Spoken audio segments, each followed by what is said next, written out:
Welcome back to another episode. I'm Sarah, and tonight I am here with the lovely Withces Ride, which is my band. So I have the pleasure of interviewing my best friends tonight. So let's start over here with the lovely Toby on keys. Love it. Hello, everybody. I'm Toby J. Walker, and I play keys for Withces Ride. I am Bromden. I play the drums. I'm Sarah on vocals. I am Mikey, and I play the guitar. Delmy, and I play the bass.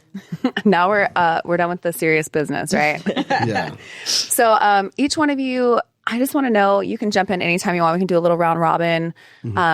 Just give me, like, what was the moment that you kind of fell in love with music? What was that magical moment where you're like, I want to do this forever. This is what I want to do. Anyone? Who goes first? I guess I'll go because I remember right when I got into high school, I was playing music like trumpet since I was 8 years old, but really just to, like, get out of class or whatever. But, you know, I was pretty decent at it. But when it came to high school, I was going to be on the football team. But then I remember the band director was like, just come to band. Just one day. And literally just that one day, I was like, I fell in love with it even deeper. I was like, oh man, this is sick. This is going to be a good 4 years if I continue doing this. And then ever since then, I was like, music's been my life. And even outside of it, I just fell in love deeper and deeper with it. It's only grown. And when can you say, like, was your first time you played a live show, and how'd that feel? Like I've done like concerts when I was like younger, but when I was in high school, I did ska shows. I did a couple ska bands, but doing backyard shows, especially because I used to attend them, and then now I'm playing at them. I'm on the stage. Yeah. It's a different view, you know. And so that's pretty much when I was like, yeah, I love performing. Put me on that stage. I hear that.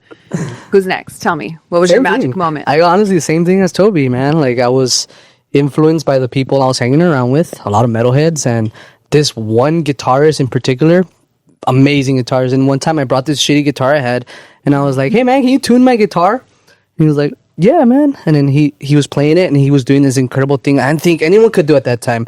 And from there, it was like, that was my moment where I was like, dude, I want to learn how to play the guitar like that. And the first motherfucking song I learned was Stairway to Heaven. And that motherfucker will play it like it was the recording, and I wanted to do that. And then from there, just my musical, that's where it started. That's where it ignited. And look at us now, 20 years later. It's like, I'm still at it. Mm-hmm. How old were you when you played your first show? I was probably like 12, and it was a gig in LA, and we sucked. No song was completed. Everything was off. My guitars were out of tune. It was bad. I think everyone's first show sucks, though. That's top you. It's funny because I bet you back then you were like, oh man, dude, we killed it. Yeah, definitely. We were the opener. That's when no one was there. Oh no, yeah. Once you're the opener and no one's there, you're just like, fuck yeah, we did it. Yeah. That was incredible. And then you go to school and you're like, dude, we killed it. Yeah. Who was there? Josh from Mom and Dad. Why would you say that? Hey, that's weird you said that, because my drummer's name was Josh, and like we started the band. And then, so did he show up? Yeah. Because you never know. Sometimes you go to a show. I didn't even know he was your drummer too. No, he was there. We sucked. That's what I gotta say. We not even one song was completed. Like, you start off good, and it just goes like everyone goes off the rails. Yeah. So that was but it works out in rehearsal sometimes. You know what I mean? It happens. Who's next? I'll go. Go, Bromden, go. Excuse me. Shoot. Okay, so honestly, for me, I guess it started pretty early. I was like a baby, really. I was like a kid. And I remember just hearing things that I remember randomly in my head first. Like, I remember like being in my grandparents' house, and I could hear like the bass to like Money from Pink Floyd and all that. And then when I saw like Falling Away From Me, Korn, the video pop up on TRL, so I saw it like on Countdown and all that. I was like, what, 99, 98, 99? So I was like only in kindergarten, pre-K. Yeah, sorry. And then I was just already like fixated on that video so hard that I was like, how do you do a job like that? Like, I always questioned that. And then just like Toby, I went to music classes to get out of class. And then from there, my dad had drumsticks everywhere. So I was always hitting drums. I did guitar at 10, and then I just got too ridiculed. My fingers were too small, and I was like, can't do it. Screw it. Then I went to drums, and then just like honor band, jazz band in high school, things like that. Did all that too. Stayed strictly drums though, the majority of the time. So it was pretty much pretty set in stone in a way, but then didn't know I was going to be this far into it right now. I like literally like when the story comes up, like I literally had quit before I came in this band. I quit like music in general. Thank goodness Mikey got a hold of you. We'll talk about that part later. We'll get there. Yeah. For you guys watching, phenomenal drummer. Yes, Just exactly. Let it be known. They know. No. Let them watch. So when would you say was your first live show? Oh, do you want my first live show performance or my first concert I've ever First seen? live show performance. Yes. I feel like I was probably the latest bloomer in everybody's repertoire. I don't think I actually had my first show until I was 16, 17. And I played like in this sort of pop punk-esque sort of band. It wasn't really weird. But at that time, I wouldn't say that was my first real band that I played with. But just like you said, Mikey, you had a band that didn't have full songs. I didn't have a band that technically didn't have Nothing. It was that didn't exist. we had a band just jam out. No, there was no jam. We couldn't even jam. It was so hard. It was so hard to set up with them, and we were like high schoolers. I couldn't be like, oh yeah, I'll meet you guys at the studio. $45 in the studio. Like no, it wasn't happening. And so yeah, my first show was like a backyard show. Like late. Into me was like maybe like 16, 17. That counts. Counts. So like for me it felt late because I've been wanting to do this for like it was on my mind for like a long time. So I think that's where we all start, huh? Like backyards. If you didn't experience that, don't you gotta start from somewhere. You gotta start from the backyards, progress onto actual stage. You gotta be on the same level as everyone that you're performing to. higher stages. All right, Delma, you're up. Well, I started playing, when I first started playing music, I started playing keyboards. Okay. And I think probably like 8. Like, with those little like tiny little Casio. little like keyboards. And then I was also playing like the little accordion and stuff. Yes. And then I eventually my grandma bought me like my first guitar ever. It was like one of those like guitars from like the swap meet. Oh yeah. And I started taking guitar lessons at the church choir. So I think my first show was probably when I was like 11, and it was in front of the church with the church choir. But I was playing guitar. Yeah, they're like, yeah. Delma's first performance at everyone roaring. People start converting right there. Like, Up on their feet. And did you hear people speaking in tongues? Man. Oh man. Yeah. All right. How much were tickets back then? They were free. You had to give a donation. Yeah, you had to give up your life to Jesus. They call it a totem or something. Gotta give a totem. That's so funny, man. That's good though. Just like everybody else, my first like actual band was ska band, and I feel like church music is kind of similar to ska. It really is. It really is like very similar to ska. It has like that same like chords. upbeat. Actually, it's true. I never heard that, but that makes sense. Just the offbeat, the quick this of that's funny. The thing is so weird. Like with LA, like in our areas of LA, it was like everyone had to at least play in a ska band. Like I don't know, if all of you guys were in full-on ska bands. I was only a guy who was ever recruited to fill in. I was never fully invested into a band. That's how me and Wolf met. I recruited him for a ska band. I've been That's how you and recruited I sometimes. met in the ska band. When I joined your band. Yeah, you joined my band. That's one thing. Like Mikey was the connection to a lot of musicians in the neighborhood that we grew up in. Like anyone that like needed to record their songs or anybody that like, I need a saxophone player. He's like, let me whoop out my Rolodex, and then he would just have exactly who's needed for you. No, seriously, he recruited. He was like, all right, you know what? I'm gonna get this person. I'm gonna get this person, and then the combination of sounds is what created us. Yeah. And it's so beautiful. I think because too, we all come from different musical backgrounds. Yeah. We all like a little bit of everything. Like I think a few of us in here have been classically trained. So coming from that background, I think you spread out into so many different genres. We all like different types of music. We'll dive into that a little bit too. Like each one of you can shout it out. But I think that's what makes this such magic, is because we're not just coming from like, oh, I just play ska, or I just play metal, or I just play hip hop. It's like, no, I play everything and I love everything equally. And I think that's what makes the magic, really. Yep. That's 100%. That's why I call myself a musician. Like I devoted my life to music. You know, it's my everyday life. You know, I don't think as a drummer you can really be a full-on drummer if you can't play for more than one type. Because it's like I've had through the local scene. I think I've at one point in the past like 3 years. At one point, I think I had played for 11 bands. Wow, including my own main one. And that was just like, hey, this week this band needs this one. Yeah, this one show they need help for this. I'm like, okay. Then my friends, hey, I need some help. Okay. But then the thing was, thankfully, a majority of those times weren't bands that I needed to practice with.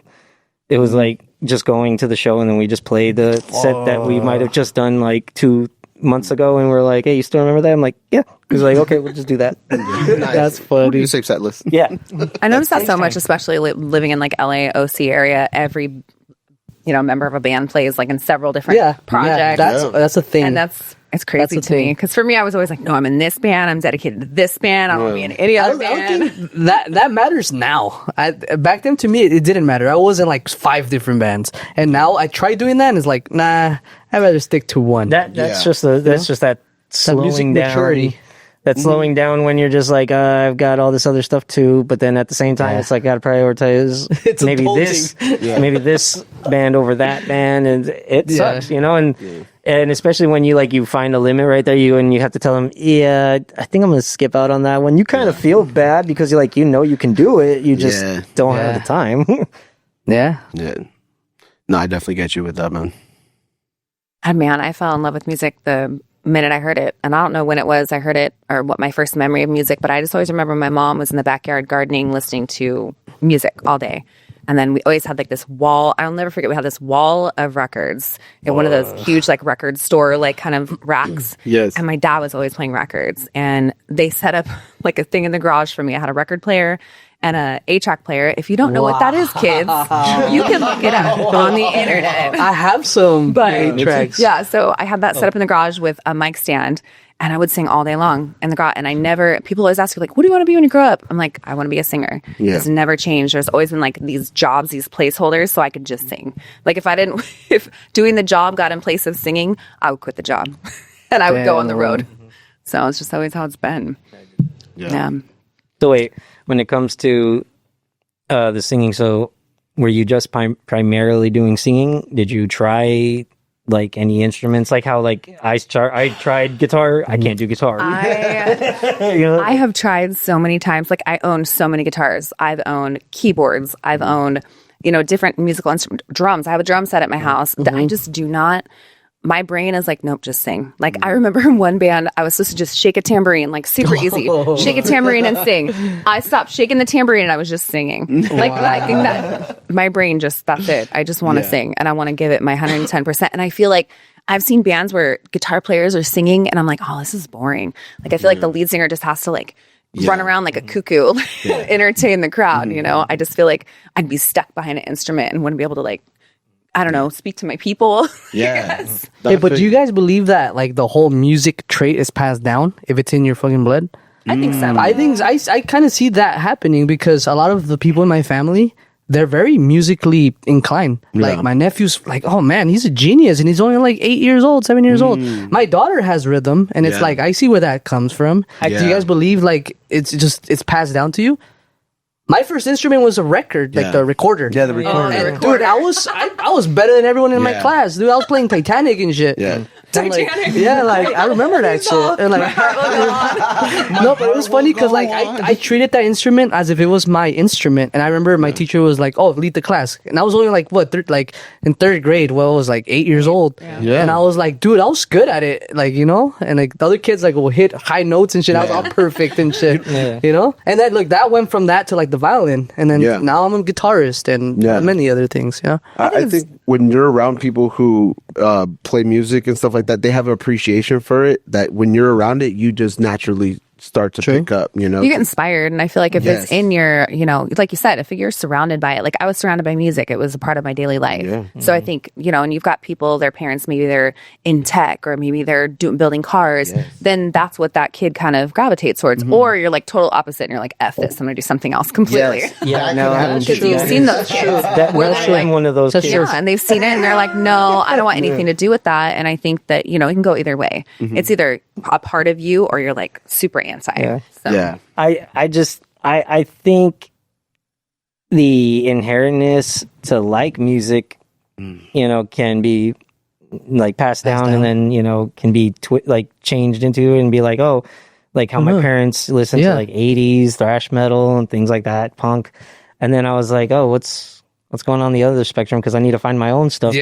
So, that's different. I agree. But I guess there are cases where some people have parents who are musically inclined and have kids that aren't. Like they can have parents who are singers and they probably can't hear. Can't hear the notes. That's true. That's and it trips me out now as a musician. If I hear a kid hit a note, it's kind of like, dude, like you're on key. Yeah. Like you're gonna do that. Yeah. Like, I see it now. It's just a trip. it's just like even drums, like I told you like a while ago. It's like when you're playing Sublime, it's not that's not how it goes. It's a shuffle, so you have to like and it's a different feel. So especially like the music that your parents listen to could also influence the music that you play, because those are the rhythms that you've heard since you were so young. That's true. That's true. Like, that's why I like funky music and stuff like that. Fun. They're listening. Fun. I would say right now too, even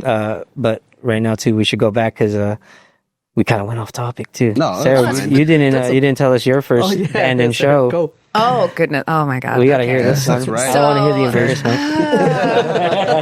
I had the pleasure of never being in a ska band. That's a point of pride. But I love you guys for doing it. There was a moment in time where I liked ska, and I played with a F ton of ska bands. I'll tell you what. But my first show coming back up. Oh, and I'll tell you what. When I first started playing music, I mean, you had all ska, like it was No Doubt, it was Sublime, it was heavy ska.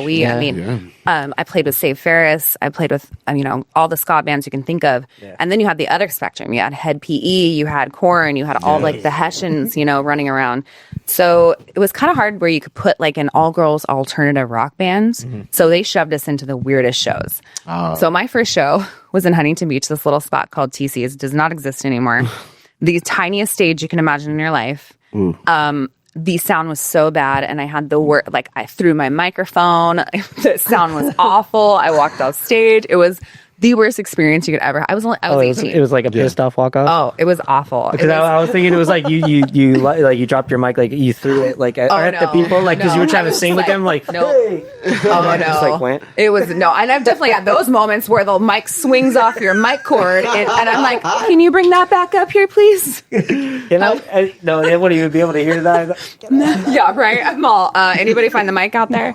But no, it was awful. I definitely learned through the years professionalism and how to keep going when things like that happen, because when I was younger, 18 to probably 29, I just wasn't at the professional level to know, hey, have grace, give yourself some grace, give yourself patience. You're going to have a shitty sound guy. Stuff's going to happen. You just got to roll with it. You got to just keep singing, and I think that comes with time. But my first show was a shit show, honestly. But everybody's got to have that. You got to break your cherry. Yeah. Knowing that everything possible can go wrong, and then you're going to be okay from there. Sometimes it's good to have a bad show as like one of your earlier shows.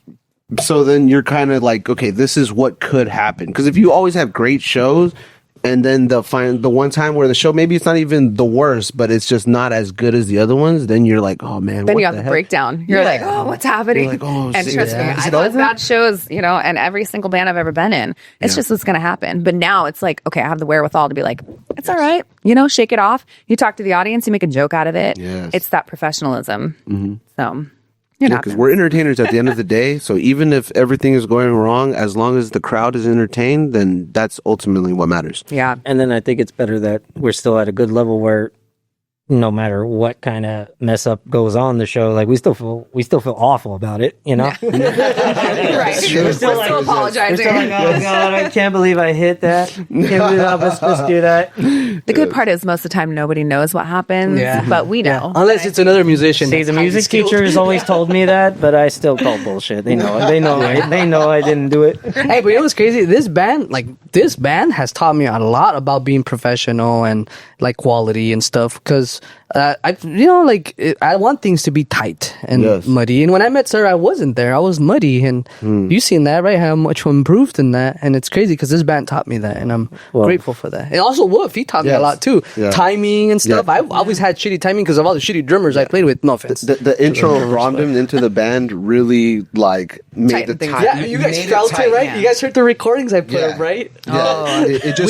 we don't know what you're talking about. Nothing. We just have a high standard now with this. I do. I believe and that. even with ourselves, like I have a higher standard for myself. What I'm willing to like. Okay, I'm gonna do this. If I'm not able to, I'm gonna try something a little simpler or something. You know what I mean? Or or you just get better. Yeah. And then you're able to do it. You know, It's crazy. Yeah, we're all getting better. Like I want to continue to play with like-minded musicians now. Yeah. Kind of because of this band, you know. So it's kind of like I can't just jump in with someone and not expect them to have their shit down. Yeah. It's kind of like Higher I want to standards. come down and like, hey, you guys have your shit down. Yeah. If they don't, then I don't want to work with you guys. I'm sorry. See, that's a problem when like you found me and you got me in, and I was just like, when I showed up to that practice the first time, I was just like, I was just playing. I didn't think I was doing Dude. whatever you guys needed. I thought I was just doing it. You blew everyone away. I was Like you guys, doing you guys can say it yourselves, great. you know. It was good. I wasn't there that first practice, so when I came to the second practice, I was like, "Oh, okay, all right, cool." Bronwyn's our drummer, and then just hearing it right off the back, everything was way better. All the fills, everything. I was like, "Oh, that's what it's supposed to sound like."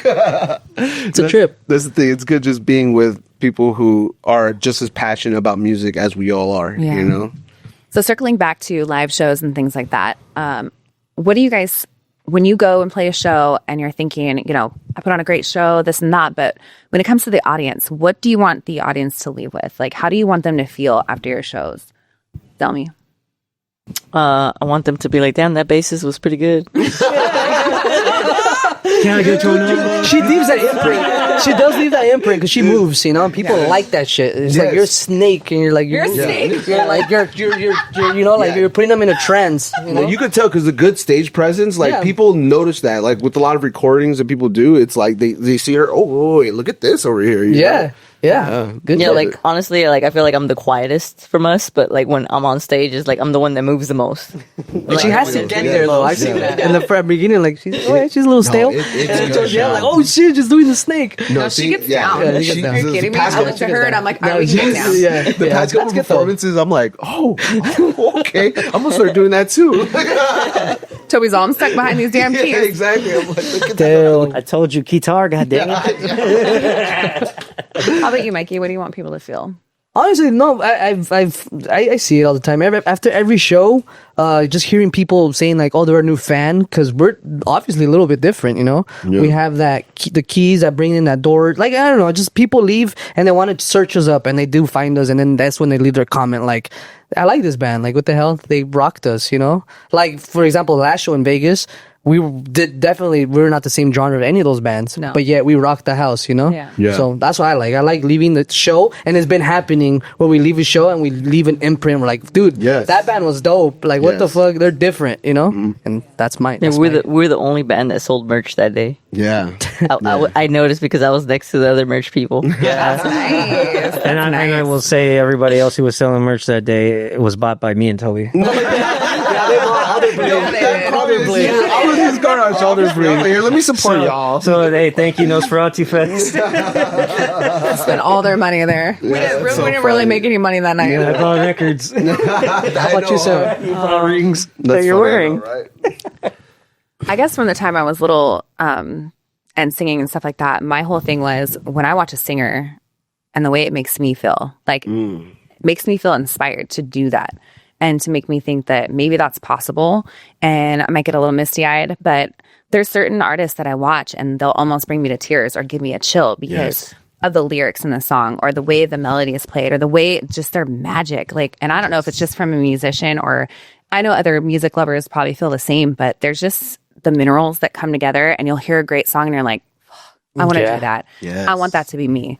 And if I can inspire anybody to feel the way that I felt watching the amazing singers I watched when I was younger feel, then I've done my job. I want people to walk away going, oh, I want to do that when I grow up. You've been doing your job beautiful. because everyone I've showed our music to, the first thing to say, holy shit, you're a fucking singer.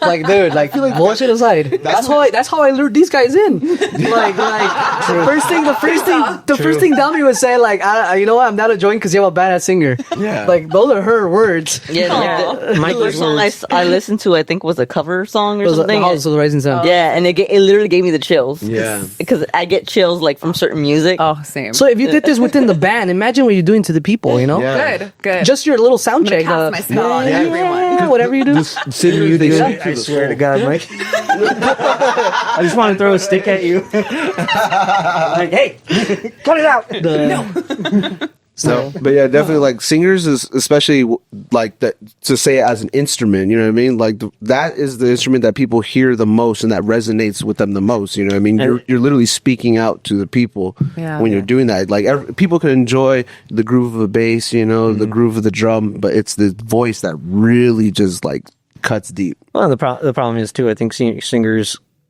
sort of have that same drummer mentality with it, is because they can't just, the instrument is the voice, but they're not doing opera. They're not doing classical where they're just going to sit there and do it. Yeah. They have to like move their body. She's running Yes, the dummy. yes. She's banging, doing That's things. true. She's going in. You guys are the main elements, though. Yeah. People hear a good singer and a good drummer, you have a great band. Yes. You know? Singers is like, you know, that too is she has to like keep up voice capacity, just, you know, with the whole running around, banging her head, hitting the note, you know. Yeah. Cardio, baby, cardio. It's almost like a drummer perspective in a way, you know, just not a lot of like, I guess, stick Yeah. rebound, but you know, still active.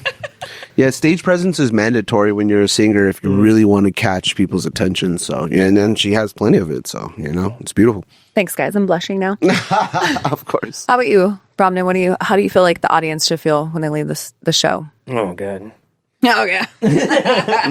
I feel like it took me a while to really think about that. Like honestly, it didn't really matter to me until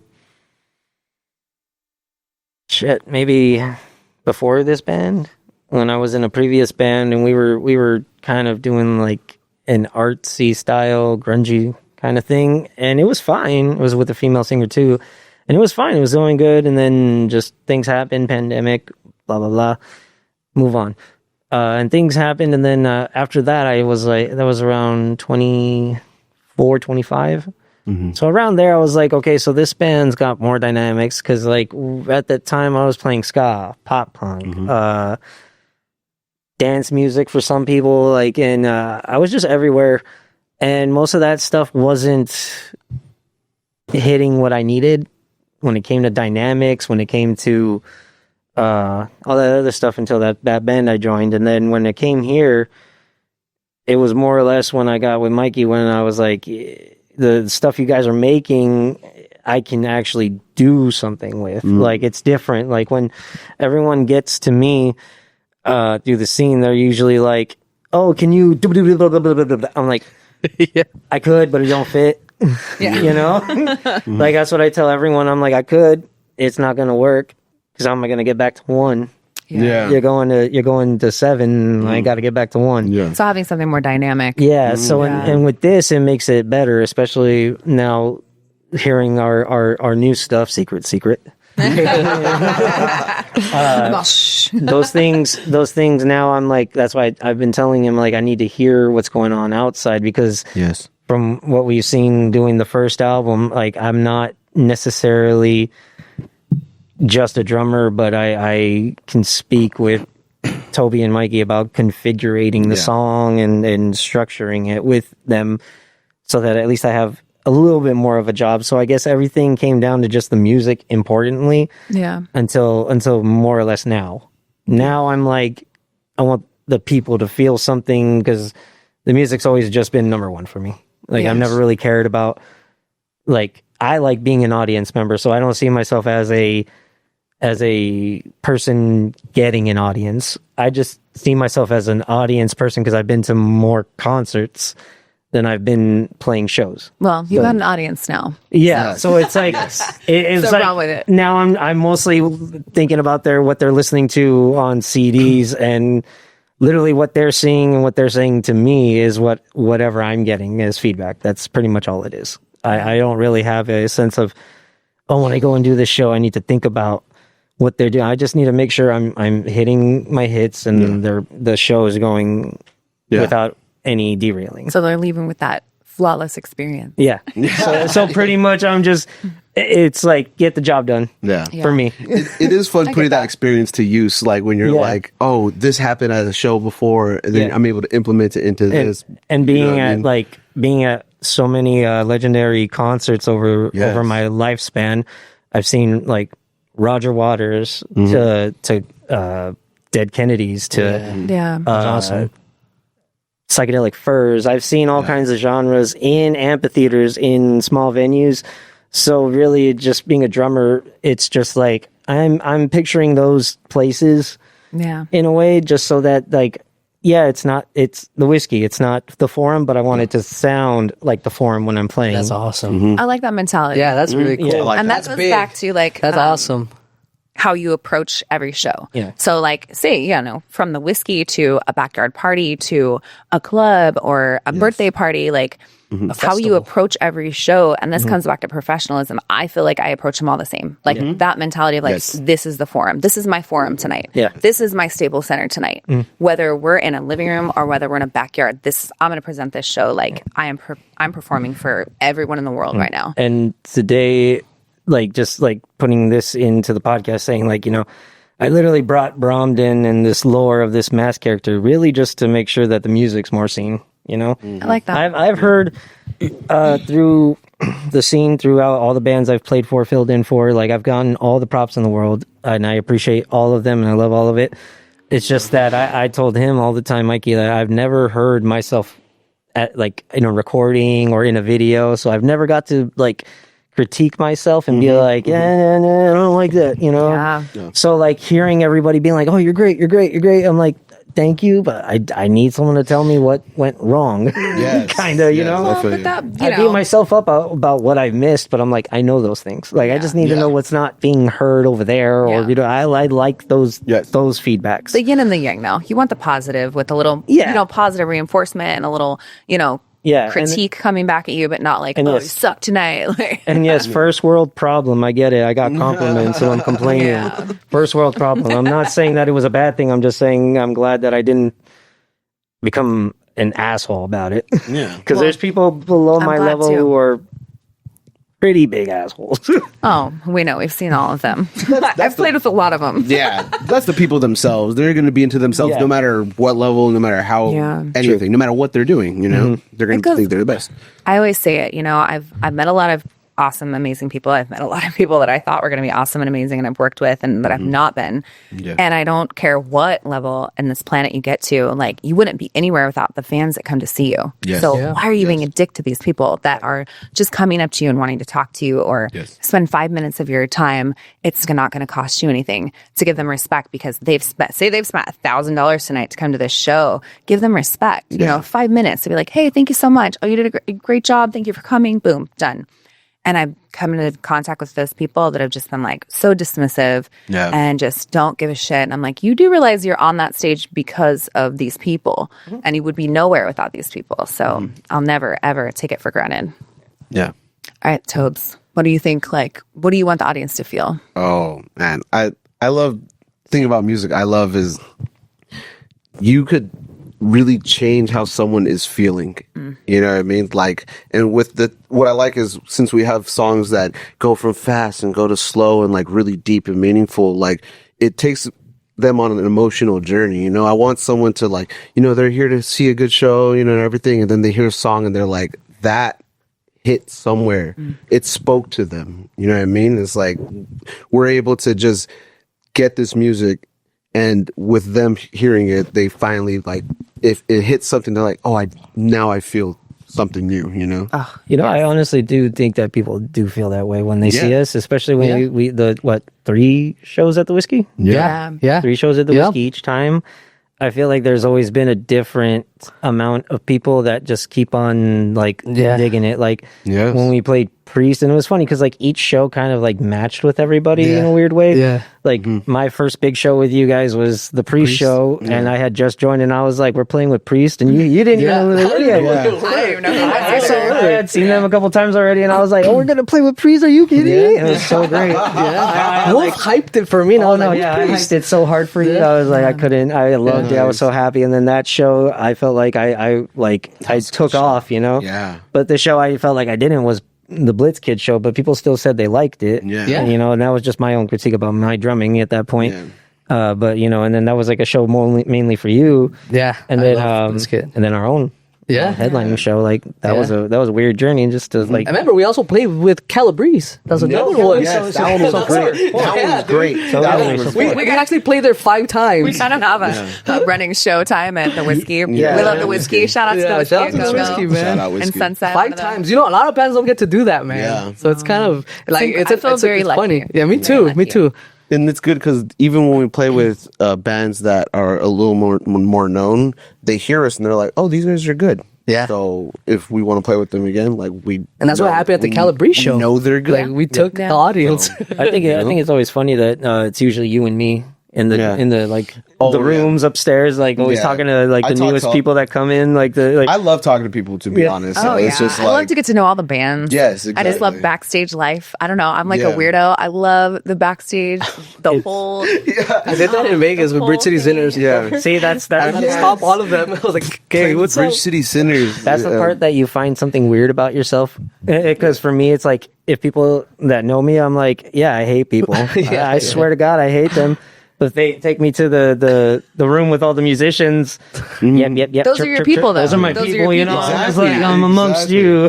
That's true. Exactly. Yeah. That's true. It's so funny. It's just like being once in an audience and then now you're in the backstage. It's like you don't even go to watch. Like you'll hear the band through the green, Like I said. walls. You know? Yeah, it's like I said, man. I'm an audience member to my fullest. Exactly. So let's talk about backstage life a minute. What's each one of you? We're gonna go around. What's your little ritual before you get on stage? What's one thing you always have to do to get ready? Like, tell me, what's your like go to? Do you warm up? Do you, maybe you go and you have a quiet moment, or you get the hell out of the venue? What do you do? Well, as you guys have noticed, I All of do the above. usually like I isolate myself from the venue. Like a lot of the time, I don't even really get to enjoy the show because I'm like trying to focus because I get like anxiety before going on stage. So like I do a lot of time like do a little rehearsal, warm up a little, Yeah. make sure that I know all the songs, even though I know all the songs, but like at the moment, it's like my mind just goes kind of you don't blank. know. Oh, you think about it too hard, you forget. I agree with her. You want to know them to a level that even if you forget them, your still know body it. just knows, and you're like, Your brain shuts off and you're just on autopilot. She's the one that freaks me out when she does that. It's like, I'm trying to remember it. I was like, dude, I don't even remember what I played. I just get up there and You're it comes both to just me. like- It comes to me. It's funny because like even with all the nerves and anything, like, but when we're on stage, you can't even tell. Nah. You can't even tell that you guys are nervous. Nothing is flopping. Everything is I black still out. tight. Everything is great. I black out. I just don't even. You couldn't even ask me what I did on stage. You couldn't even ask me. I'll listen to me like saying stuff to the audience. I'm all, Yeah. who's that? Who's that bitch? You're like, who cracked their head? I was like, what? Oh, it's shot. Peace out. I hope the young man that hit his head at the whiskey is doing okay. I want to Oh, send some yeah. love That was to that crazy. man. Oh my goodness. We digress. Is there any? So you practice. You kind of isolate yourself. What else? Anything like you go and like.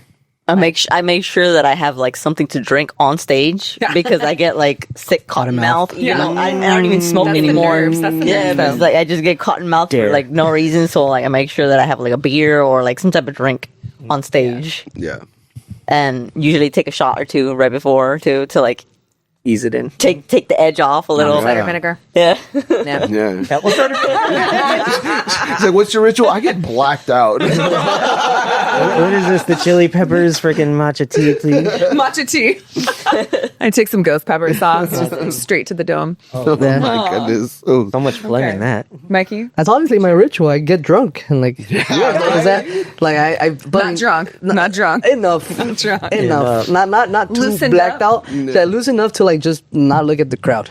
But that's I don't really have a ritual. I just Not do look that. at the crowd. That's Yeah, I don't funny. look at them. Like I never. If you guys ever pay attention, I never have my eyes open, and that's why I wear a mask. I don't like looking at people when I Same. play. I never look at the crowd. Don't ever. Like I swear to you, I've never looked at anyone in the face when we're playing ever. Really? And if I do open it, and I find someone that I know is looking at me. I smile at them, and I close my eyes again. And The guy with the full focus face again. mask looks straight the whole time. I look straight the whole time. I see Sarah banging her head at me. I see you. I gotta watch all your I just cues. pretend that you can see me. I'm all, Exactly. yeah, you can see me. It's fine. At this point, I'm just gonna put those wobbly eyes on my mask. Yeah, no, I don't have no ritual. I really just drink enough to loosen up, and then once we're on stage, we're on stage. Yeah. That's I don't know. It's always been like that. Juice How about you? boxes. Yeah. Mhm. Yeah. Tobes? Yeah. Honestly, I just like I don't really get too nervous anymore because I just have like believe in us in our That's capabilities. So Yeah. like even no matter what, even if something goes wrong, quote unquote, we have the ability to still make it sound right. Yeah. And unless you know, oh, we didn't mean to do that, you wouldn't know. You know what I mean? It's still gonna sound good. And so like my ritual is really just having a blast. You know what I mean? Like I'll just be walking around saying hello to Yes, everybody. he's a You know what I hype mean? man. Just getting ready to put the costume on because I don't really put on the costume until like right when we're Like about to 2 go on. minutes before. Well, I'm thinking about just putting it on a couple bands before and just like be in the crowd. So then when I'm on stage, you're like, it's still me, guys. You still know me, right? That's funny. Okay. Bromden? I guess like I kind of do what you do in a way. Like I have like I try to have a good time. In the same way that I just treat it like a show, but I have like all access. Yes. Yes. That's what we're. And backstage access. Like, I'm just like, hey, I'm gonna go. with the bands. I'm gonna go down really quick. I'm gonna go watch the whichever bands. You know, I always go down and watch the bands for at least 1 or 2 songs, all of them, and then I go back up. You know, Yeah. I usually do that because I just want to see who the heck is there and who's doing what. Yeah. You know, Yeah. All we're missing is a catering. Yeah. Dude, Punk Rock Bowling hey, was just like give me that. free Yeah. parking. Just give me free parking. Screw your catering. Just give me free parking, Punk goddamn. Rock Bowling was like, we have access to a festival. Yeah, and we were Yeah, using the we're back playing, but it's like, no, we're literally just VIP access. Yeah, we're just opening the back gate. Shout out to Punk Rock Bowling. Yeah. You guys Love- treat everybody Yeah. so Punk Rock well. Bowling. So Love thank you them. so Love much. Unlimited beer. Yeah. Love It was them. great. It Love was really them. good. And I just like, I don't know, I just, when it comes to watching the bands, it makes me feel good. Like no matter what, it doesn't matter if the people there take themselves too seriously or not, or the music's good or not. Just like, it's cool to just see people there. It's fun. It's like, you know, and then most of these times, these are all local showcases and the main acts don't happen for another 6 hours, you know, so we're always there waiting. So I'm just there watching the openers, you know, like the people who have like 5 people, and I'm probably one of those 5 too, you know, just sitting there I watching. want to support. I want to And then- support. I was there. And the I've thing been is, there. and the thing is even then, you know, I will leave like mid set, you know, just because I'm okay. I got to fill in. You know, I felt the show energy. Okay, Yeah. I'm gonna go walk upstairs, go back up there, chill out, just up and down. Maybe I'll have a drink or a shot or 2, but I don't really like to drink before I play. Yeah. The cotton mouth and the sweating and the tightness in my limbs, like I don't like it. So I don't drink until usually after. And if there's like a shot, then that's fine. But I need to have a water next to me just to make sure that doesn't dry me out. No. And really stretching, obviously having to stretch my limbs and practice my warm-ups and whatnot. But other than that, it's really just trying to engulf myself that wherever I'm playing, I'm just like, I'm still, you know, a crowd participant Yeah. in a way, you know, so 100%. I think I'm just engulfed in that. So it's like, I've never really had any other kind of perspective on it. It's just, I'm always a crowd member, no matter what I'm doing. You're just a crowd member who's like, oh, I'm going to go on stage right now. Yeah, if I had You just walk up on a stage. if I had a crew member shirt and then a band came on that I liked, I'd be like in the pit, you know, with my crew member shirt so I could get back into my job, be like, hey guys, 15's over. Yeah, all right. Yeah, I feel it. Yeah, that's the thing. Like, I love going to shows. So, like, playing at shows is like double duty right there, Yeah, exactly. I think it's amazing because I get to not only play shows, but I get to go see these bands that I absolutely love. Yeah. And I'm, sharing a stage with them. Yeah. I've gotten to share stages with so many incredible acts that I'm like, oh, I'm gonna go to the show for free and I get to watch the concert. Yeah. This is amazing. And that's honestly a dream for me because like a lot of the people I grew up with, that's what they hit me with. Like, dude, it's insane. You used to listen to Calabrese and you introduced me to them. Now you're playing with them. Yes. And it's like, yeah, Bliss Kid, man. Like, too. Those were honorable moments for Bridge me. City Sinners, Bridge dude. City Sinners. You and I were you met me fanning so talking hard. about them. Yeah, you guys met me talking about the shit out of them. I'm like, dude, Bridge City Sinners. You're gonna Like he was play gonna with them. crap his pants when I texted I him. did, low key. I was like, I got a surprise It for was you. next, Amigo the Devil. Manifest that shit, man. He's next. He's next. You heard us, amigo. I'm coming for you. You're up, Sarah. Yeah. Your ritual. So I have to warm up these vocals because if I didn't, there's no way. Hey, wait, I wanted to ask about that too. It was like, we hear you and it's only like a minute. Do you do more like when you drive to the show? Yeah. Okay. I'm singing all day. I'm singing like, all like day. we hear you in the bathrooms and it's like only for like a minute and she's like, oh, I'm done. I'm like, Her warm up's the sound check, like the mic check. Yeah. Well, yeah. I do definitely get that's just to get everybody's attention. To be like, if they're not paying attention to our band, they're gonna pay Yeah, attention. you get them with that shit. But She gives I'll everyone the do- chills. I'll sing all day long and I'll do a nice warm up before I play. And then I just kind of get in the zone. Like, same with Delmy. Like, all of a sudden I'll be like, what is that song? So I'll have to play it again in my headphones and listen to another song. And I mean, granted, I forget lyrics all the time because I think about them too hard. Once you think about it, it's over. That is so true. I don't care how I'm never nervous because I always tell myself play this show like it's the last show you'll ever play. Like, that's it. Like, what if this is what if this is the last song you'll ever sing? Oh, man. That's it. Like, and that's how I play. Or sing, I should say. I'm gonna start thinking about that now. That's it. Like, what if this? What are you gonna leave? What are you gonna leave up there? That's the last time. that I think that's how I see it too. Is that participant in the crowd stuff is just because like I haven't had recordings and stuff like that. I'm just like, okay, if I play, I play. Leave it with something. That's it. Whatever gets played, and I think that's why me and Toby have like high improvise skills, especially when we go live. We're always changing our licks, we're always changing our fills, and because like we keep the record nice and clean, and then live we want to keep it Oh yeah, because you want to be able to play that That's what I live. like about The live. live versions are always a little more spicy. Yes, because like with live bands, like you're hearing the band, not the record. You know what I mean? yeah. You're Yeah. there There's because you always gonna be a little support bit different. those musicians and their ability to. Yeah. And then instead of like, because you could just put on the record if you just want to hear the song exactly. Yeah, but you want a little the same extra. every time. You want a little different here thing, a little extra solo, a little. I Yeah. didn't know. I never heard this part of the song before. Yeah, I don't know if you guys ever noticed, but I also do that. It's Me probably too. I harder just to started notice doing with me, that. but I have to do like a also little did that extra. too. Now I kind of emphasize better things than I could have done in the album. I was like, I'm just gonna leave it like that and do the live stuff live. Like, Yes, I like You it. got to give them a little That's what I extra. like. Yeah. They're playing for the I did live that. show. Because it ends up being like if there ever were like the idea of like a live album, Yeah. it would sound different than Yeah. just. It's not like you're just buying the same thing, true. but with people clapping at the beginning. No, it's like, oh, this song is literally different. Yeah, the song's like You a know? minute long there because they did like some exactly, yeah. crazy fill, or Yes. we let Bromden go crazy on the drums. Yes, Yeah. yes, That's things true. like Phillips that, did his exactly, key magic. Freaking dummies Yeah. over there banging away. Yeah. Yeah, most definitely. That's one thing I love about live. It's I like it being different than the actual song. So, having performed for years now and done what you've done, if you could go back and give your younger self like one piece of advice, what would you give them? What would you say? We're like, hey, listen, Yeah. this is what you need to remember. Like, what would you say? Honestly, for me, it'll be just consistent and Yeah. like just stay consistent because there was a lot of breaks where I could have kept going, and instead I get distracted. I get into cars, I get into art, I get into tattooing, I get into this and that, and in the end, it's like the guitar is always there for me, Yes. and like music's always there for me. So I always saw it as like, okay, if this doesn't work, I could just go back to music. But if I could stay consistent, and it was the thing that I would do every day, oh man, I would be a monster now. But That's what I would tell myself. Stay consistent. Consistency. Yeah, literally on that topic, like, because trumpet was my first instrument, and that's like, as I got more into keys, I fell off in the trumpet. And what I would tell myself is, don't stop playing the trumpet. Keep playing it just as much. Don't let the keys get in the way of the trumpet. You know what I mean? That was my original love right there. Don't worry, we're gonna make you bring out that trumpet. Yeah, seriously. It's coming. I need an I want excuse, to, please. Yeah, I do feel it coming. Yes.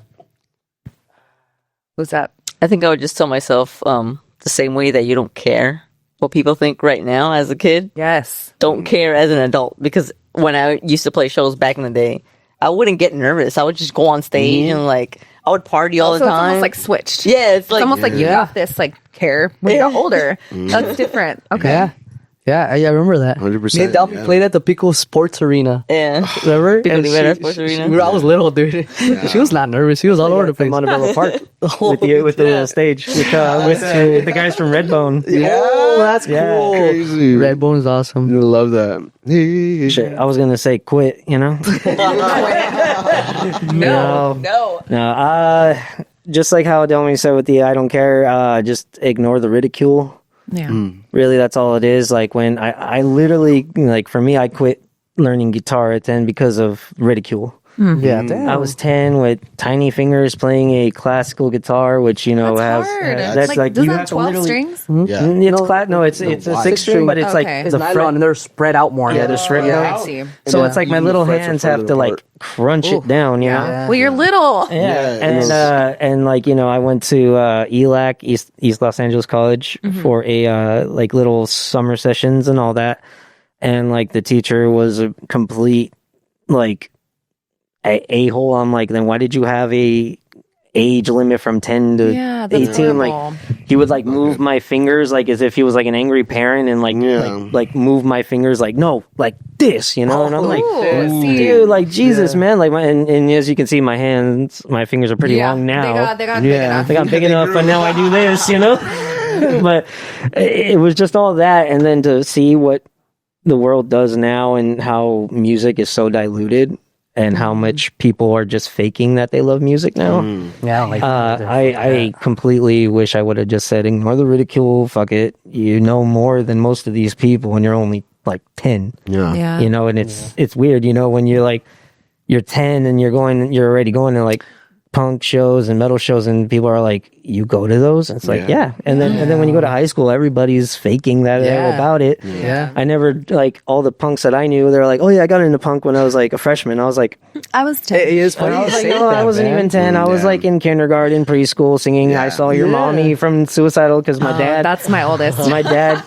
my dad would play Suicidal Tendencies in the car taking me to pre-K, and he would play Pennywise and all that shit. And then I would find his Megadeth, his Metallica, you know, so then I was introduced into thrash, you know, but like I knew so much stuff like way beyond that. I think in my generations, I just kind of see it as like, oh, at this point between 1 and 10, I was like in my 50s era, you know, 6 and then 10 and like 15, that was like my 70s era, you know.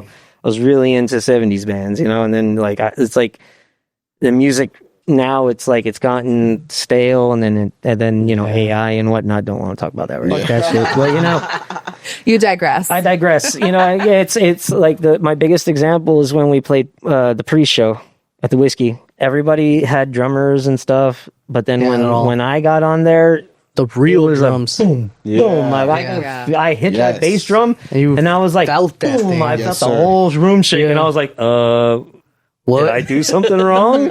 It was no, because it was everybody triggered their drums, and that was the thing. And a lot of guys can't play without microphones, and That's true. that's just an opinion. I'm not saying anything bad. That's It's just observation. I'm just observing. Yeah, I'm just observing. I'm not going to tell you who or what you're doing. It's like that now, man. They eliminated amps from shows. Exactly. It's all triggers. It's all fake. It's all like it's all well produced. Yeah, so live. I'm more Sad. just no more raw. Yeah, we need. I Like need. a raw live show. I need analog. I need analog. Yeah. I can't feel it. If I can't feel it coming back to me, I don't want to. I don't want to do it. Yeah. You know, it would really suck. Like when I play an electric drum set and I'm hitting it like beast mode, and I'm just like I'm not hitting hard enough, and I'm just like, You're just breaking it. yeah, it's crazy. No, All right, Tobes, what would you tell your younger self? Oh, just don't stop playing that trumpet. Oh yeah, we got that. That's right. We got that. We were on Toby. We got Toby. That's right. Stop. Yes. Oh, yeah, Stop. Not a day in your life. Oh, me? Oh Yeah. gosh. I don't know really. I guess just like you guys, maybe at a younger age, realizing that just fucking who cares like what anybody thinks. I think in my first band, I was so young. I mean, I started when I was 18, and that band was like my formative years of just, girls and punk rock, and just I had an ego the size of my freaking building. It was bad. I guess just to be more humble, younger, and just to kind of ground myself more. Because as the years have gone on, I've gotten more professional, and I'm just like, I would not have been my own friend when I was in my 20s at all. Oh. I was an asshole, and it just, I had to get grounded, and I had to find myself and just be an adult and realize, you have to be at the same level as everybody else. I think that growing up in my first band, we got so big so fast that you think all of a sudden your shit doesn't stink, and then you get knocked off your high horse, and you realize, no, you're fucking just like everybody else. And so I've carried that ever since. And I wish that I would have learned that younger. So just be humble. Just be humble and grateful. Yeah. So a side question on that, like since you're somebody who has experience doing that, what would say pushed you towards that transition? Was it just the quickness of being successful? Was it the quickness of the business aspect being more important than what you were doing in your normal lives? Was it like what made you feel like at that point you were bigger than what you thought? Oh, it was so big and so fast. We won an Orange County Music Award. We were on tour all the time. We were playing huge music festivals. We were playing with like Save Ferris and Berlin and Fishbone, and we were playing these huge festivals. And we were big. We were on number one on 98.7 back in the day, and it just our heads were huge. We had a huge fan base. It blew up really quick. But then the dissolution on the freaking fights and the knockdown drag out, like it was all chicks. I do not suggest an all chick band. Man, let's all boy band. She said it. Love you all to death, and it was an experience. But I tell you what, when I say we had fist fights. I mean, we were volatile. It was crazy. Dynamics are definitely different. So I just the amount of stuff thrown at you at such a young age, and then dealing with like, oh, okay, there's reality. Like there's reality outside of that. Because I mean, we'd play Vegas and you couldn't even see where the people ended. You'd play the Huntington Beach Pier and you couldn't see where the people ended. It was just like insane. It was outside of my realm of like, oh, there's a reality outside of this. And knowing that, yes, there's still a normal human being. And I think just having that balance and finding that balance when you're younger will take you so much farther. But it's hard. I think it's hard to know, if that's all you've ever known. If you're like, okay, well, you're just thrown into this when you're 18, and then it's like, go for it. Yeah. But I think that I took good things and bad things. So I took the mentality like I still have, like I don't do anything little. Like when I told you guys when we started this, I'm like, I hope you're ready, because I go for it and I do everything 110%. But I don't know how to do anything small. I think because that's how it's always been for me. Good. I told that to Gilbert. Yeah. I was like, dude, you're not in here to fuck around, man. So that's why I had to. I felt like this whole thing was an ultimatum for about everybody, because right off the bat, when I told you, I was like, all right, I'll give it to you and see how this goes. Yeah. But once you guys call it, I'm calling it. Don't call me again. Same thing. That's the same thing. It wasn't like, don't call me again, we're not friends. Like, don't call me again for drums. Drums are gone. Drums are gone. Yeah, I told if I'm going to join a band, you better have a bar residency, and I'm going to go play covers for you. I'm not. I'll go do that and go get $200 a night. I wouldn't be sad about that. I'd be fine with that. Same thing, man. But this is an ultimatum band. Like I just straight up was just I told him like from the get go, I was like, all right, dude, like if you back out, you do whatever, you're gone, I'm gone. I can't keep holding up people anymore. It's hard when you're in bands over the years, and then the problem is in my perspective, the problem is all of those bands are like, we can't continue. We don't have a drummer. Hey, and then I'm in there, and then somehow those people go ghost. That's the thing. It's the beginning of the end. Once it's like that. Once you get invited to try to replace someone when they've already been doing it for years and stuff like that. True. Because you can't get that dynamic. Yeah, and then those guys just like snuff out, and I'm just like, damn it, dude. Like, and it's happened so many times that I like when you called, I was like, not again. when Sarah when we started this, she did say that. She was like, "You're in for a long run, brother." And I said that to Gilbert. Hey, if Sarah says jump, we jump. Yeah. And he didn't jump, because there was a time at the Bar Sinister, and you needed our backup, and he didn't back up. Like, I had to go and tell that drunk dude something. Remember? Oh yeah. Yeah. Like, and at that moment, I was just like, "Oh, dude, you're not in." Like, yeah. Yeah, because this is like a family, to be honest. Yeah, like, it is. It's not, It like really we're is. just, it's not like we're just playing music or anything. Like, honestly, these are people who I cherish. And If you see has to someone be like fall that. down, like, fucking pick him up. He's your brother. He's your sister, I think what everyone should at least know while saying that is like, we had our spats too already, and it's only been 2 to 3 years. almost 3, yeah. And But it's good to have those early, No, so you like, could- and I'm just saying, like, just work through it if you can, because like those small little fights in the beginning are always going to be there if you don't talk about it. 'Cause- Yeah. exactly. They build. Yeah, if you like, don't discuss it. egos are everywhere, but it's just like those beginning facts. Just fucking talk about it, and then it'll snuff out. Just say what you're saying. If you don't say it,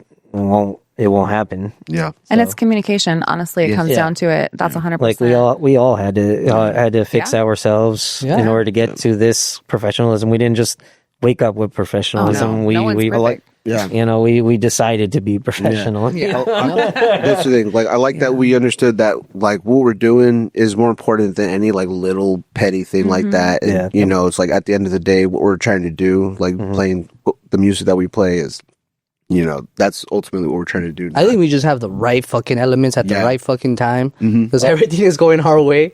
Like, that's awesome. I think it's crazy to have like the like ensemble that it is that like you brought everybody because you know everybody somewhere in some connection. Yeah. But the thing is that everyone here has been doing the backyards for so long and everything. We've never been anywhere close to Sarah's level at any point. Yeah, And it's true. having her as our front woman, it's just kind of funny to be like, it's like you don't have. It's like we're all on the same level, but yeah, we've not all been at the same level. Yeah. We've I all just need gone to through open your Pandora's box, you guys. Come on. I think We we've just all gone needed to come together. It is right. No, seriously, I like it right too. now. Yeah, exactly. like how you were asking, was it last week? Like the biggest stages we've played, and like mine was like 1720, Yeah. and then the punk rock bowling stage, like that sort of size. And Yeah. it's like I've never played anything bigger than that, and I've never seen people not end. I've seen people end in the first 10 feet. So I've never seen that. It probably shake me, because it's not happened yet. Yeah. I've seen crowds at the whiskey. I've seen crowds at 1720, and I'm like, okay, that's cool. Yeah. But I've never been at that bigger arena level yet, so it's like I don't know what that's going to be like at You'll first. be there. That shell shock is like I'm worried. We're manifesting that. I'm ready for that shell shock. Don't worry, the lights you can't see. You can't see them anyway. Yeah, exactly. That's awesome. I got a mask. I can't wait won't for look at that. them anyways.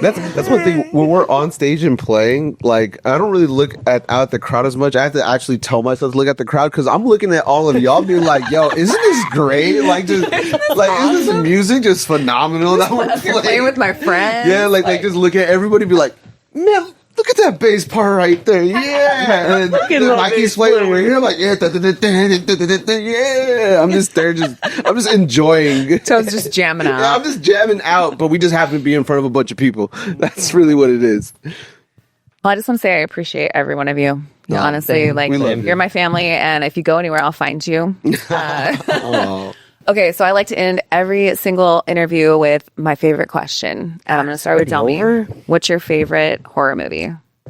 I think I would say Jason, maybe. So Friday the 13th? Yeah, Friday the 13th. Okay. Which one? I don't know. I feel like I haven't seen them in a while, but I feel like those were like the scariest. Yeah. Like They were ones to so me. scary back Yeah. then. Oh my goodness. Yep. Yeah. Yeah, that's a good one. Mikey? I don't know. I grew up on horror, so I would just say Highway to Hell, probably. And a lot of people don't even know what that is, but that was an awesome fucking movie, and I loved Cars because of that movie. Yeah. I was a little kid, and it was like that and Tremors. That's a horror movie. Yeah. That's what I just watched that recently. Damn, like a lot of older movies, because my brother would make me watch shit with him, like even Mars Attacks. Like that movie was scaring the fuck out of me as a kid, man. And then like, dude, yeah. So like, I like that genre of horror, you know. I don't like bullshit aside. I like that genre of horror. I don't like none of this whole new like Jason and Michael Myers. All that shit's just too trendy, and people are stupid, and people follow trends and use that shit for their own benefit. And like, go to fucking like a convention now, and you see the same shit. Like you were telling me, Wolf, you see the same shit on every table because this shit's so trendy, and everyone wants to like the same shit. You know, so I like the older shit when Tell it us was how raw. you really feel, Mikey. Hellraiser. I like talking about movies here. Horror.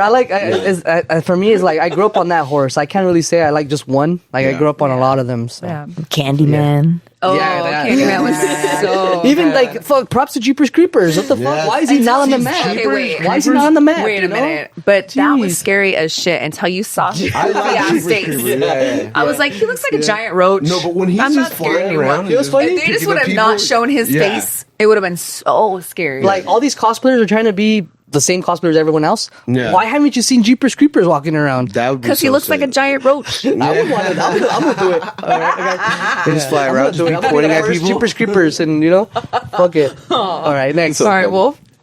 I mean, I'll be honest. I'm not a huge horror guy. I'm not. Okay. But I mean, That's fine. Let me see. What's your favorite movie? No, I'll stick to the horror genre because I have seen my fair share. But I gotta say, the only ones that I did really like, because you did bring it up, I did really like the first Candyman, like the first original Candyman. So good. I do love that one. But I also like Gremlins. Gremlins. It's a creature. It's a creature horror. It's a creature horror. Yeah. It's a Christmas movie. Yeah, right? Christmas film. Merry fucking Christmas. That's fucking funny. But yeah, I love that one. Or I'll go psychological thriller, Donnie Darko. Things like that. See, I like shit like but that. I can't. I I'm like not- psychological better. Yeah, like those things are fine with me. I can't do too much of that gore galore anymore. I'm just like, after Saw, I was like, okay, Oh, I can't do it no more. Just it's over. Yeah. I feel that. So I'd rather you make me feel scared rather than Right. trying to visually scare me. Yeah. Because right now it's not working. I think that for me. messes with you more. Exactly. Just the wonder or just like the mental like weirdness. Yeah. That's Like better. it just leaves you. Yeah, It leaves you're you like, what more. the Like the hell? visual can go Yeah. away because then you'll saturate it with something. But then if you're left with something psychologically, Yeah. Then you that can somewhat relate to your Damage. life. That's there forever. damage you. Yeah. Yeah, it'll remind you of some shit, you know. So everyone, be careful of those. Be careful. It was a good one. There's a psychological horror called 1408. Oh yes. For so some good. reason, It was awesome. like, and then think I've seen apparently that, like, there's 10 times, there's dude. different endings if you saw it at Yes. theaters, Yes. and if you buy it on DVD or if you buy Yes, this, you can do the this version. alternate endings. So there's different alternate endings, and like with some of the different ones, you're like, this is like great. You know what I mean? They're so good. And then it ends, Stephen it King even novel, ends so like that's 3 why it's times so good. anyway. Yeah. And then Yes. you think he's out and you're Yes. like, wait, he's still in. Exactly. Oh, it still gives me chills. Oh, dude, speaking That of movie's so good. Speaking of psychological numbered movies, Yeah. have you ever seen 187? No, I've never. Oh, I fucking love 187. Okay, I gotta see it. It's a Samuel Jackson movie about. You had me at Samuel Yeah. Jackson. It's That's all you gotta say. I can't remember. I think it's based off true story. A true story. I was like I think a New York teacher. He was a New York teacher. He gets I stabbed. think I have seen this. He gets stabbed, and in the movie, it's Method Man. It's like a quick scene. It's not the whole movie. But then, and then he goes to like Los Angeles, and he starts teaching all the kids in like Lincoln Heights and all Yeah. that. And then they start messing with him. And I've so seen this. Yes, instead it's of all crazy. yeah, instead of like just reporting it, now he's like taking them out. You know, Shit. that movie. When my sister had rented it around like. Or like I was like 13 or something like that. So like she showed me most of those things. So like when I saw that one, I was like, holy shit, this is crazy. And like I already watched like most of those like hood-esque movies. Those are my horror movies. yeah. Blood In, Blood Out, American Yes. Beauty. Okay, yes. Blood In, Those Blood are Out. my good. horror movies because So like those good. are like seriously like the the real story. Have you guys seen Zoot Suit Riot? Yes, Oh. yes. And we all grew up on Goosebumps.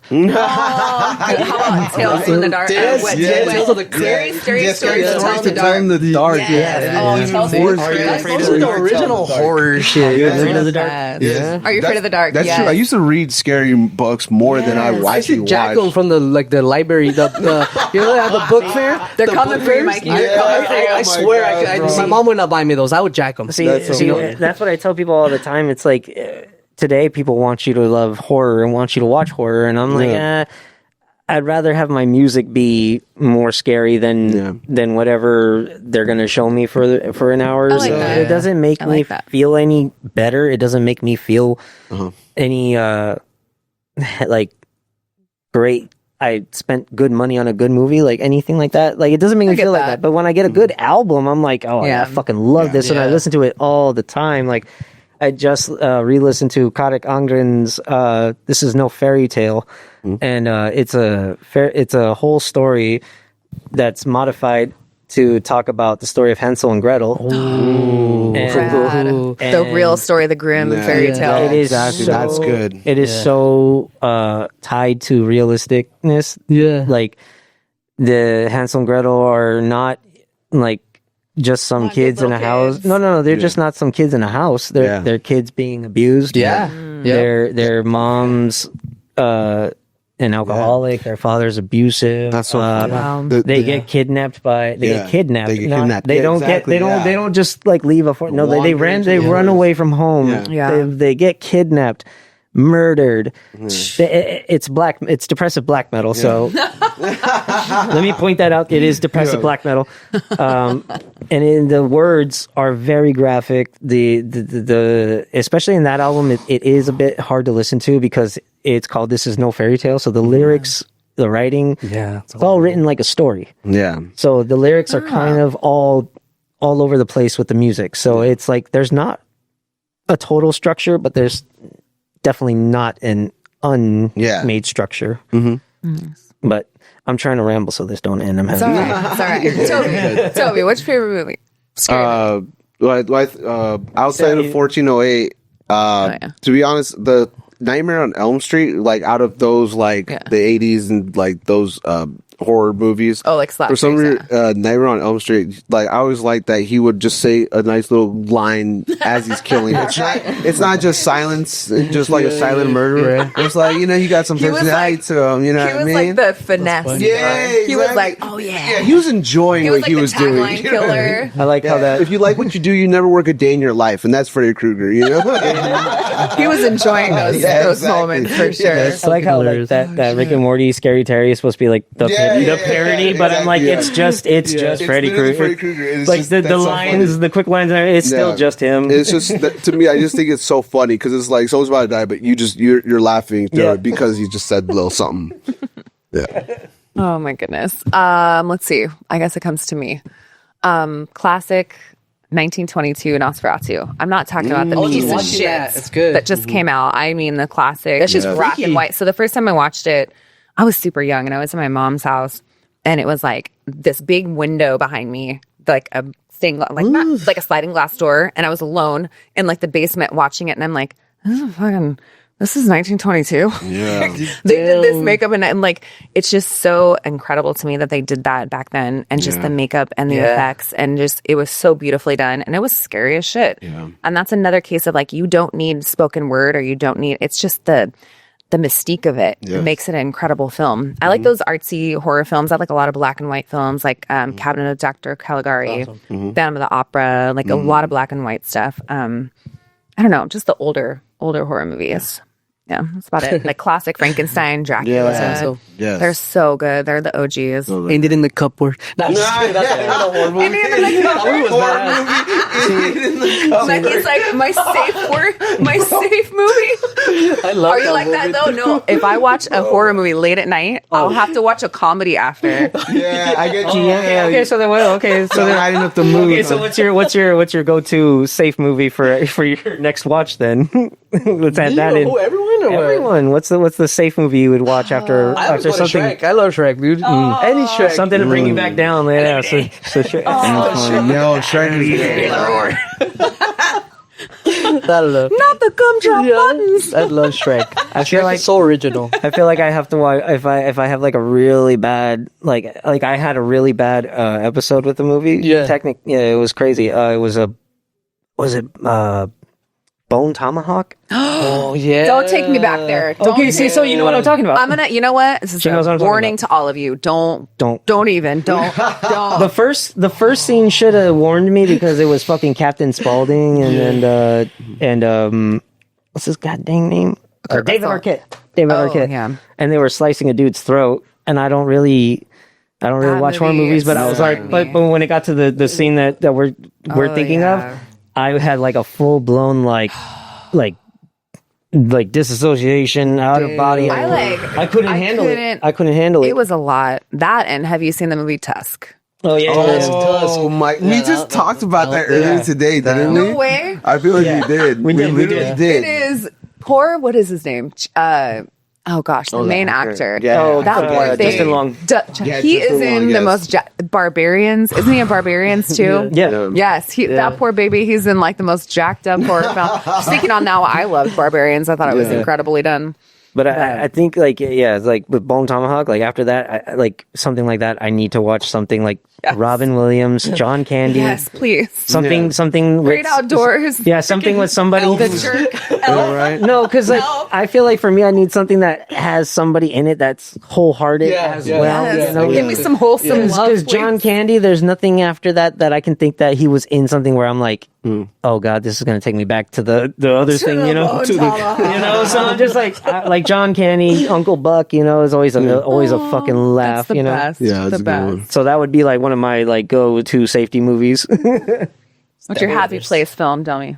Oh, Happy Place. I don't know. I don't really have one. You like novelas? I mean, maybe like I Love You Man or Yes, XZBT. Slap it a bass. You sound Irish.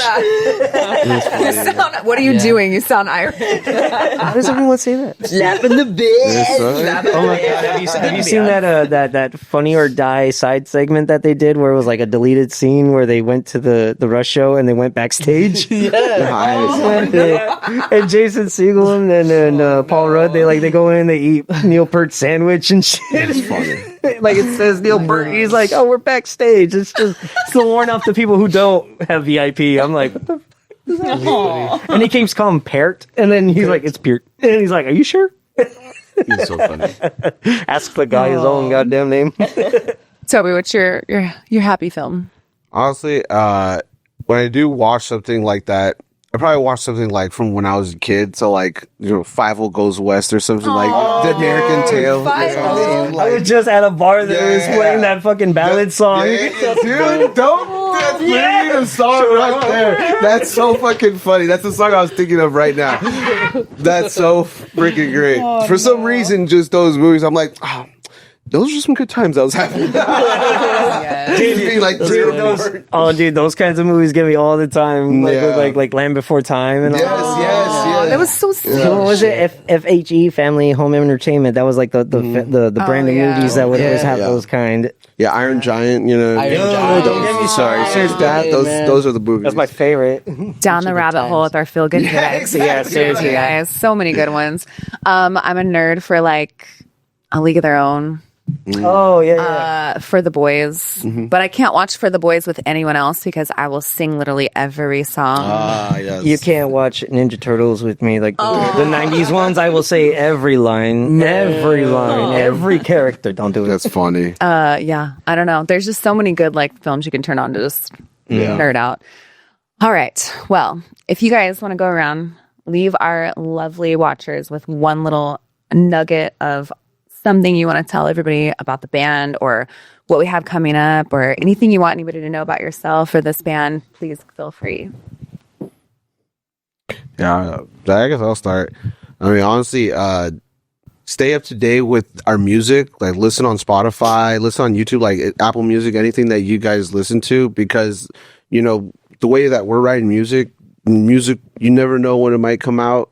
And with what we have put out, I mean, that sounds great, and there's different variety. The thing is, it's not like this song sounds like this. Like, each song stands alone as its own thing. Like anytime like I'll play a song, it's when they hear your voice singing where they're like, "Oh, this is your band," and I was like, "Yes." Oh, this is your band. They're like, "Oh, this was what you just the same band that you just played." I was like, yes. Yeah, That's awesome. That's one thing I say. Like, if no matter what genre you like, there's gonna be one of our songs that you're gonna gravitate towards. I'll handicap off of that one, I guess. It was like, with the music just being so gravitational, I feel like you said, when people hear Sarah singing, I think there's a switch that goes into people, and I see it. It's so crazy. I'm back there. I just have like this on before I put on my whole mask, and I'm just setting up, making sure everything's right where it is. And when they get her to sound check, I usually watch the people because they're usually talking, and then they turn around. Yeah, So when they're turning around, I love it. Yeah, and then Mikey comes in. Yeah. The show starts at does sound his check. sound check. Yeah. You know what you do, Mikey? I don't do anything. You know what you do? Don't say Mikey? Don't you lie to me, goddammit. I say mic check. I don't say there. I know don't what say you do, nothing. goddammit. I just No, say but that's mic what I check. like is that each of us, we do something for our sound check where it's like the show is starting and we're just displaying a little bit of what we could do. Yeah. All right, now be ready. And I think, like, for you putting in the music, I would just say definitely please come to the shows. Nice. Not in a begging sense, but in a sense of like, No, I'm begging. No, I'm just- no. Just experience. I'll beg later, But just right now, I just feel like there's not too many bands right now who are hitting a certain sound for people right now, because right now the market is literally super pop, really grindcore metal, or it's certain types of arena metals that are getting bigger right now. And I think the songwriting right now, especially what you hear when you see it, it's a lot different. It's a lot more powerful. It's a lot more in your face. The record, I would say, the record's, is a safe way to listen to it. If you should bring earbuds to any show, because yes, I hit pretty hard. But I just think the live show, even when you don't know the music, it can still change your perspective on somebody like that. Yeah. Like it changes me a lot when I don't know if I like a band.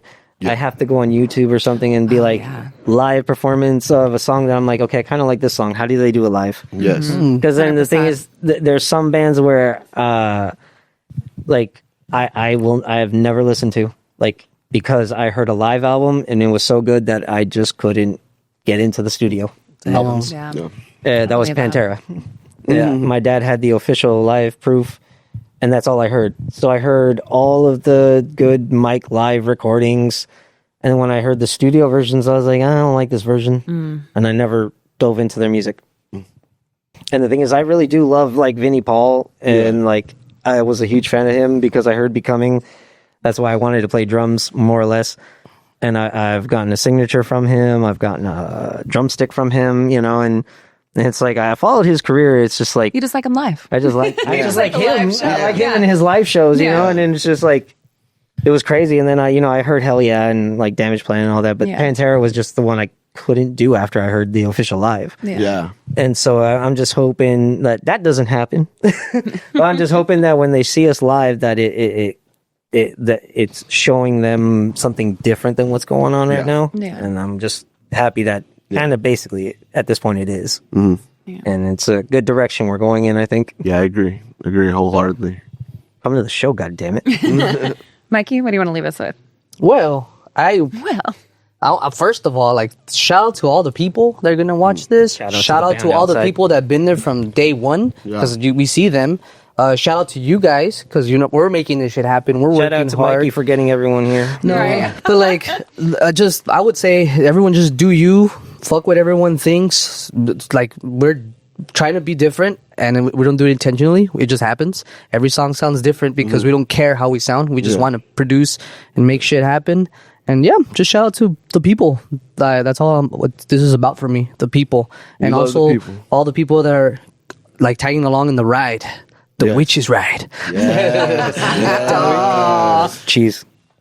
Tell me. I don't know. I guess going back to what Bromden was saying, like check out our YouTube. We have like live performances on YouTube. We have some music videos. We have like us just like doing our thing in Vegas, sort of like what we're doing prior to the show, and then us at the show kind of thing. Yeah, that was weird. We need to do more of those. Yeah, we do. I like that idea. I will do that. And shout out to like our unofficial like videographer Gladys, my girlfriend. Gladys. Shout out to Gladys. Shout out Gladys. Honestly, she's doing a Yeah. great She job. gets so many good shots. Good. Yeah. She got Great good. Amazing Great. footage. Thank you.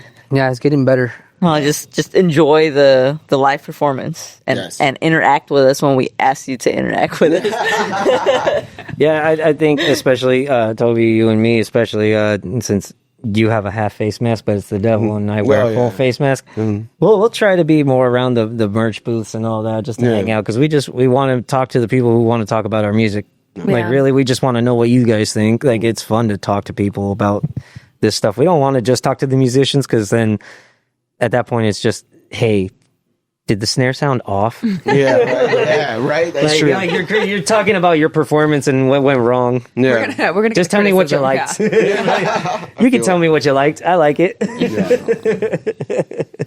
100%. Funny. Oh. Sarah, what you got to say? No, I just want to say thank you. You know what? I'm so thankful that I'm able to do this with my friends, and I'm able to still be doing this after so many years.